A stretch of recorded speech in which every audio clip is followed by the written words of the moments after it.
کرسٹالیا کے جادوئی دائرے میں شہزادی ایرا چمکتے ہوئے کرسٹل کے درمیان میں رہتی تھی۔ وہ ان کے رازوں اور طاقتوں کو دریافت کرنا اور ان کے بارے میں جاننا پسند کرتی تھی۔ ایک دن کرسٹل اوریکل کے ایک پراسرار پیغام نے انکشاف کیا کہ ایک تاریک قوت نے کرسٹالیا کی ہم آہنگی کو بکھیرنے کی دھمکی دی ہے۔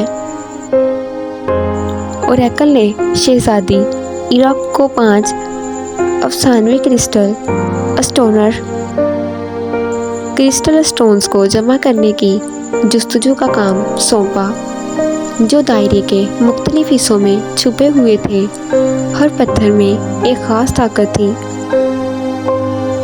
محبت کا گلاب، کوارٹز، حکمت کا نیلم، ہمت کا سیٹرن، فطرت کا زمرد اور امید کا ہیرا۔ ایرا نے اپنے سفر کا آغاز کیا۔ اس کے ساتھ اس کے وفادار دوستوں نے بھی اس کا ساتھ دیا۔ ایک کرسٹل خرگوش جس کا نام فلفی اور ایک کرسٹل پرندہ جس کا نام اسفاکس تھا۔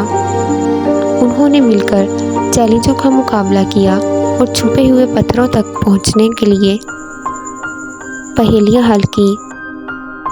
جیسے ہی انہیں پتھر نظر آئے تو انہوں نے ایک ایک کر کے ان پتھروں کو اکٹھا کر لیا۔ شہزادی ایرا نے اپنی منفرد طاقت دریافت کی اور محبت، حکمت، ہمت، فطرت اور امید کے بارے میں قیمتی سبق سیکھے۔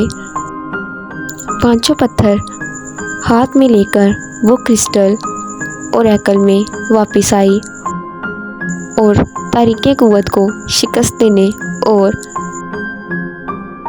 کرسٹالیا میں توازن بحال کرنے کے لیے اپنی مشترکہ طاقت کا استعمال کیا۔